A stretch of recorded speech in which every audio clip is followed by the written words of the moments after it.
welcome back to another vlog. Welcome. And ito pa rin yung pagpapatuloy ng ating dialysis journey.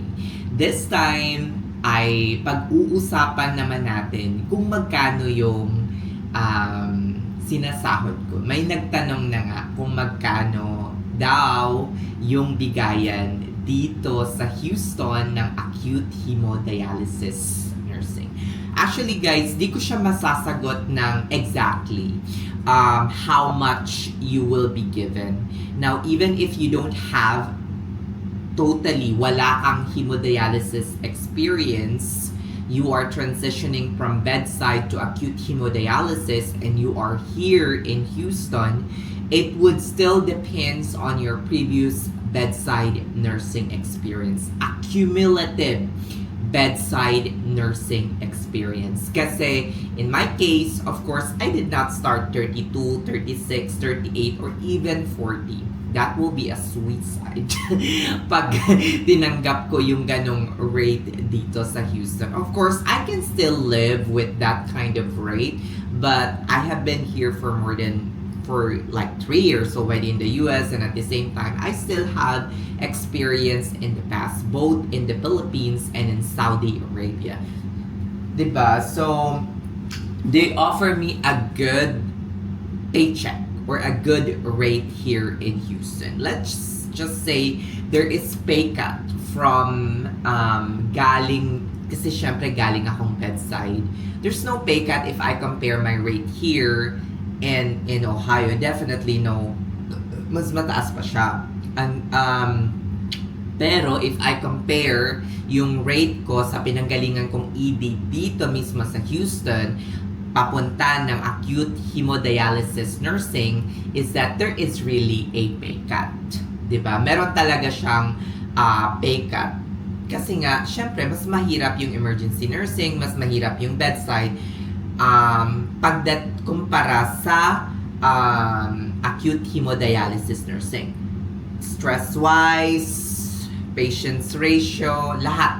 As in, syempre, mas malaki yung stress na nabibigay sa'yo ng bedside kumpara sa acute hemodialysis nursing. So, I could not answer you in a specific way kung specific rate kung magkano talaga yung rate ko, pero if you have like probably more than 5 years or 6 years of nursing experience and zero hemodialysis experience, your rate, and then nagsa-start ka pa lang, because the more modality, like for example PD, HD, plasmapheresis, the more modality that you know or train or certified, you're being paid more. So if papasok ka pa lang with no hemodialysis experience but you have bedside experience, probably here in Houston area, your rate is gonna be like 46 to around 53, somewhere, or 55, something around that. Mga ganon. If you really have a strong bedside nursing experience before coming here sa hemodialysis. Pero itong naman na to, position na to, na na-offer sa akin, na rate na to, nakipag-haggle pa ako nito. Like, I told them that, this is not the rate that I'm expecting. I feel that I deserve more. Naman nila, in-acknowledge naman nila yung previous nursing experience ko. Kaya, as much as possible, kahit offeran pa kayo ng feel yun na parang deserve nyo, still try to, negotiate for the hourly rate. But still, support your claim din. Support it with your nursing experience, support it with ganito, ganyan, diba? If you have board certification and you are board certified in your specialty, try to support that, and probably they will increase. They can also deny your claim or your request. It's up to you if you still want to accept the offer or rate, even if they deny your request. So, yung bigayan dito ay okay naman. a little bit not so competitive, but with the amount of stress or with the amount of work na may experience mo dito sa acute hemodialysis nursing from bedside, it less stressful but a little bit inconvenient at some point because of the on-call, ay okay na. Okay na yung rate na yon. Now, pagdating naman sa dili mo siya pwedeng i-compare sa, for example, anong tawag na to? Like, for example, 72 hours to 72 hours sa acute hemodialysis nursing. Sabi, mas mataas yung kinikita ko sa bedside, nakaka-proceed. Talagang mas mataas yung kinikita mo sa bedside. Magiging mataas yung net mo compare sa kung same hours lang. Hindi mo rin pwedeng ikumpara na parang, okay, 72 hours sa bedside, parang 90 hours or 88 hours lang sa hemodialysis. Nakakaloka, nakaka-disappoint.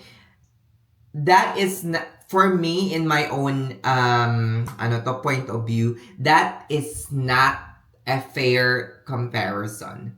Hindi yun fair comparison. Kasi, dapat, ang pagko-compare mo is, for example, kasi talagang mataas. Kasi nga, mataas yung rate mo sa bedside, di ba? So, dapat, ang pag-compare mo is that it's not also about hours because you will really spend a lot of hours in hemodialysis nursing and you will think, ay, parang 80 hours lang to, yung ganitong natatanggap ko na sahod sa hemodialysis nursing na maraming hours, parang 80 or 90 hours lang sa bedside. But mind you, yung 80 or 90 hours na yun sa bedside ay sobrang stress ka na at yung cortisol level mo abot na hanggang langit. This is how you should compare. Ganito yan. For example, sumweldo ka ngayon. For example, $4,500.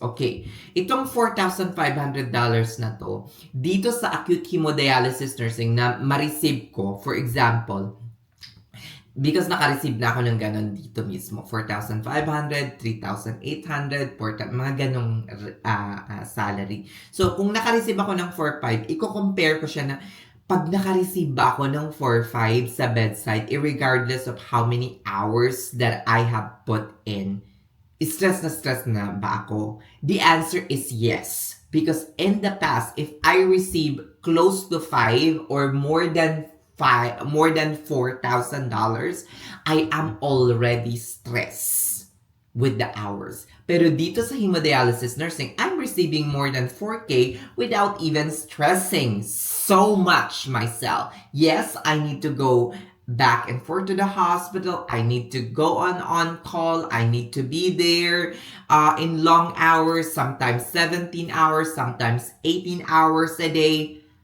But still, I may be tired physically, but mentally and emotionally, no, I am not. Hindi ako stress. Like for example, i-describe ko na lang yung day ko sa ED ha. Hindi lumilipas yung araw guys nang hindi naman sa nakakaaway. Like, hindi ako napaprostrate, napapakaskas yung ulo ko. Like, halos, oh my God, I have meltdown in the emergency department for how many times?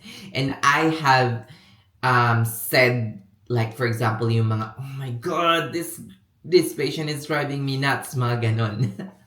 Kaya pag naririnig ko yun sa mga bedside nurses na acute hemodialysis nurse na ako, naalala ko yung life ko as a bedside nurse nung nagsa-start pa lang ako sa bedside dito sa Amerika. As in, nakakaloka. So, that's how I compare because hindi siya justifiable na i-compare mo na like, okay, 72 hours of work is just equal to 90 hours of dialysis nursing. Yes, it might be true, but you have to remember this.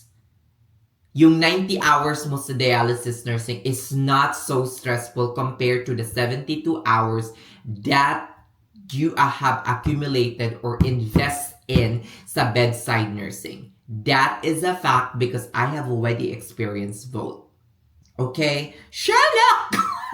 Diba? Kaya enjoy na enjoy ako dito sa hemodialysis nursing. So far sa ngayon na, siguro magsi 6 months na ako next month. You know, this coming June 18, I will be turning 6 months and I'm just so happy na tumagal tayo ng ganito katagal. Diba?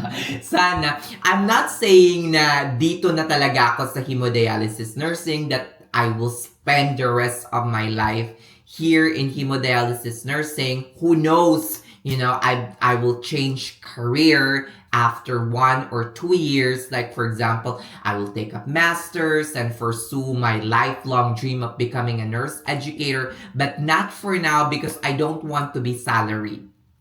Ayoko ng salary na position, because it will like prevent me from putting extra work in order for me to save money for the future, diba? So yun, and then to save money for travels, kasi dito sa bedside kasi, kapag hourly, dito kasi sa career natin dito sa US or job dito sa US, mas maganda kung hourly rate ka. Why? Because if you put in extra hours, you can get extra money, either for your travel, for savings, investment, and everything. 'Di ba? Kung siguro stable na talaga, as in sobrang dami na ng pera ko, charis, di naman ganon. Yung saktong ano na tayo, financially okay na talaga. Siguro after 5 or 7 years ganyan, we can do PRN na, or we can be salaried na, and we really don't care kung magkano yung natatanggap natin buwan-buwan. As of now naman, dili naman ako nag-ano, kasi kahit 5,000 or 5,500 lang yung ma-receive ko without overtime. Like, for example, if I have a net of $6,000 here without overtime, I'm already happy. Happy na ako dun. Kunyari, maka 5,700 or $6,000. Because my bills is not so high. Hindi siya relatively so much high. Like, hindi rin ako magastos na tao. Bihira lang ako magbili ng kung ano-ano, damit, ganito, ganyan. No, I'm not so, except for travel sometimes. So, almost siguro mga 50 to 60% of my income goes to my pocket. Diba? Yung parang akin. I can spend it in any way I want to. Pero, you know, sometimes, may extra pa rin tayo kasi sayang din, di ba? Kapag merong extra. Pero dito sa ano na to talaga, parang wala akong choice kung hindi, you know, mag-extra talaga. Pero ngayong work, wala akong choice kasi nga, ganun talaga yung hours. Sobra-sobra yung hours. Pero nitong mga nakaraang week, kaya nakapag-vlog na naman ako because we are relaxed. Relax ako, guys. Napaka sarap sa feeling na parang ganito, na umabot lang ata ako ng 36 or 38 hours this week, which enough na yun, guys, para ma-cover lahat ng mga bills ko and at the same time save money, you know, for the future. O, yun. Sana ay nasagot ko sa'yo. Nasagot ko. Hindi ko man nasagot specific kung magkano yung hourly rate ko. But hopefully, sana nasagot ko at nabigyan kita ng maonte-onting parang background on how much yung natatanggap ko dito sa hemodialysis nursing. I am very happy for the compensation. Well, sobra. Grateful, happy, and okay na ako ngayon. Hindi katulad nung nagsa-start pa ako dito, guys, diba? Lata naman sa mukha na parang as in stress ako nung nagsa-start pa lang ako dito sa Houston. Diyos ko, Lord, nakakaloka. But right now, I feel that I am in a stable position na parang okay na. Diba? Hindi lang naman about money yung nagpapasaya sa atin, di ba? It's all about yung parang comfortability, yung pagiging adjusted na sa place, o di ba? Hindi na masyadong stress. Siya lang, nakakatawa na ng buong buo nung kagaya nung nag 1 year na ako sa Ohio or more than that. Di ba? Siya lang. O siya, sige na, hanggang dito na lang, guys. Thank you so much sa parating yung panonood ng aking vlog at i-share ko lang talaga kung okay ba or magkano yung compensation ko dito as an acute hemodialysis nurse. Now na nagsosolo na ako, I'm on my own, yung hours ko is different na from, where I started nung December, January, February, mga ganyan, that I'm only limited to 36 hours. I am very happy, fulfilled, and hopefully magtuloy-tuloy ito yung ganitong eksena or ganitong pakiramdam dito sa hemodialysis nursing para magtagal naman tayo maski papaano, diba? Again, I am not closing my door no matter how great the compensation is. Kung meron nakalaan para sa atin in the future, kung saan man tayo dalhin ng ating mga pangarap, adhikain, or destiny, diba? Pagdating sa ating career, whether after 10 years, 12 years, or 14 years ng pagtatrabaho dito ay, eventually magsisettle ako sa Philippines and do something else, di ba? Malay nyo. Malay nyo, maging teacher ako sa Pilipinas. Charis, teacher sa Pilipinas. Yun talaga yung dream ko dati, guys, yung maging isang teacher. Now, baka madami na namang mag-ano sa akin na parang, excuse me, ganito, ganyan, nandyan ka na nga sa Amerika, hindi lang po pera yung nagpapasaya sa atin. We only live once and I want to do things that makes me happy. Diba? Just like yung pagta-travel. Soon! Soon! Magbabakasyon na naman tayo at magta-travel. Shalak! And have a blessed day, everyone. Thank you so much. Maraming salamat po sa parati ninyong pakikinig sa akin. Shalak!